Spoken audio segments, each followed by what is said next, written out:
ილო ხახიაშვილი, თუმცა ყველა ქუთაისელისთვის უბრალოდ ილო ფოტოგრაფი. ადამიანი, რომელსაც საზოგადოება პატივს მხოლოდ მისი პიროვნული თვისებების გამოსცემდა. უშუალო და მუდამ სხვის სამსახურში მყოფი. ნახევარი საუკუნის განმავლობაში ფირზე წამსაჩერებდა და ამით მარადიულ სახელს იმკვიდრებდა. ფოტო პირველად 10 წლის ასაკში გადაიღო და სიცოცხლის ბოლომდე პროფესიის შეცვლაზე არც უფიქრია. ერთ ჩვეულებრივ შენობაში კიბის ქვეშ მოკრძალებულად ცხოვრობდა, თუმცა სტუმარი არასოდეს აკლდა. ისინი, ვინც მასთან დროის დიდ ნაწილს ატარებდნენ, ნიკალას ადარებენ. ილო ფოტოგრაფის ცხოვრება, მე მაგონებს ნიკალას ცხოვრებას, ნიკო ფიროსმანის ცხოვრებას. იმიტომ რომ ბავშვობიდან მე მასთან გვერდში მომიწია ცხოვრება და პატარაობიდან ურთიერთობა მქონდა. როცა შეხვიდოდი როგორც ფიროსმანის კიბის ქვეშ ზუსტად ესე ცხოვრობდა და პირველი სურათი მის სახელოსნოში იყო ნიკო ფიროსმანის სურათი. ამიტომ მისი ცხოვრება ზუსტად ნიკალას ცხოვრების ცხოვრობდა ილო ფოტოგრაფი.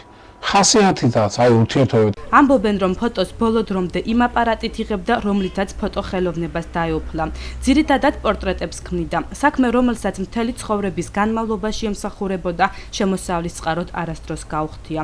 როგორც დღეს მისი მეგობრები იხსენებენ, საჭირო მასალის შესაძენად საკუთარ ნივთებსაც ყიდდა ხოლმე. ყველასთან უშუალო ურთიერთობა გახდა ალბათ იმ სიყვარულის მიზეზი, რომელმაც ქუთაისელებს ფოტოგრაფის ძეგლი დაადგმევინა. ქუთაისელისთვის ფული არ აუღია. არ ვიცი როგორ ახერხებდა ეს ადამიანი უფლო ცხოვრებას, მაგრამ ფაქტებიც ვიცი, რომ ბევრჯერ ილოს თავისი კუტკა გაუყიდია, თავისი გამოგზავნილი ფეხსაცმელი მისათვის, რომ მოსულისთვის, ქუთათურთათვის მას დაებეჭდა ის სურათები და ეჩუქნებია და ფული არ გამოერთვა. მასზე დღეს ყველა დიდი სიყვარულით საუბრობს, იხსენებენ ისტორიებს, რომლებიც ილო ფოტოგრაფთან ერთად გადახდათ. ამბობენ, რომ იუმორით შესანიშნავი ჰქონდა. ჯარში წაიყვანეს, სავალდებულო ჯარში და იქ მოხდა ასეთი მომენტი. ჩვენ გვატყულებთ, ტრაბახობდა. ტრაბახა ბიჭი იყო. კაი, კავიჩკა. გამიშენო ჯარბაზანი იდგაო, საწყეში უნდა უყარაულო ილო. 73% იყო ყინვა. პროცენტი. ვატყულებს. ყინვა გრადუსია ხო? ეს ფეხებზე შემცირდაო და რო შემცირდა ფეხებზე ამევიღო ნაჯახი და კანა კლიკზე გადიოდა და დევიწყე შპალი გამოაძეო. და ამას ეს და გავიცე ფეხები. ვატყულებს და უყურებს ახლა. რო გამიცვა ფეხი დევიხედო სარამაკ თითები აღარ ამ. დავრეგაო სანჩაშიო, მოვიდაო სანჩაშიდან ხალხიო. ჩვენი ნაცვალის რაღაცა მოვიდაო და წაიყვანეს ილო იცო. ყველაფერი ტრაბახობდა. ქართველი ებრაელის მისამართი ყოველთვის ერთგულად ქუთაისი იყო. არასოდეს დაუშვებდა ქალაქიდან შორს ეცხოვრა. მსახიობი გიზო კაკაურიძე მას ქართველობის სიმბოლოსაც უწოდებს. ქართველობის რაღაცა სიმბოლიკასავით იყო, ებრაელი კაცი იყო კაცო.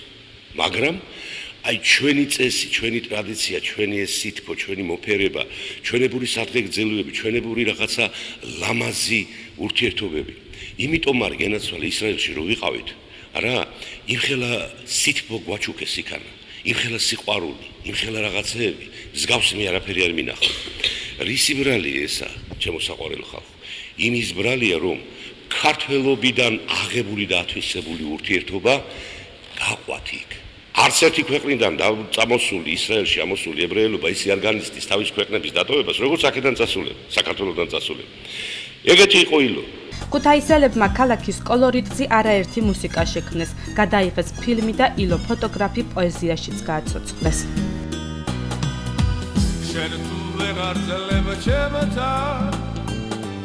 მთელი ცხოვრება პორტრეტებს ქმნიდი, ბედნიერ წყვილებს ერთ სკამზე სვამდი, ფიროსმანივით სარდაფი გქონდა, ნიკალასავით სულ არაც სვამდი. გამოგეკიდე ქარაში სულ ნაბიჯ გდიე დარდი მახჩობდა მასში ახლა და გადამღიე გამოგეკიდე ქარაში სულ ნაბიჯ ნაბიჯგდიე დარდი მახჩობდა მაშინ წახველა და გადამრიე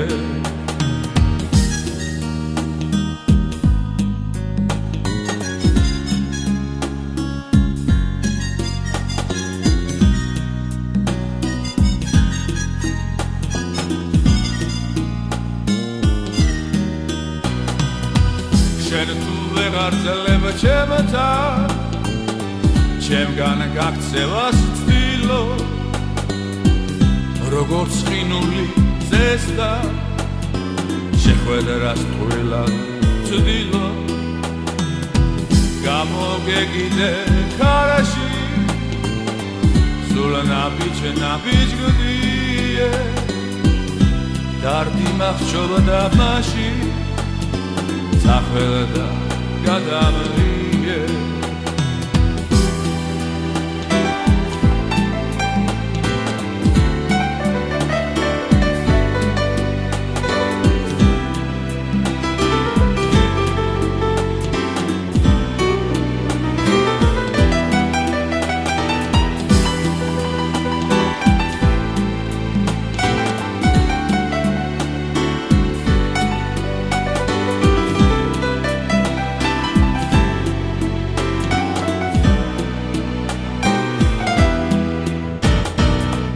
შენ თუ ვეღარ ძლებ ჩემთან ჩემგან გაქცევას ვთილო როგორც ხინული ზესდა შეხვედრას თვილად ვცდილო გამოგეგიდე ქარაში სულ ნაბიჯგდიე დარდი მახჩობდა მაშინ წახველა გადამრიე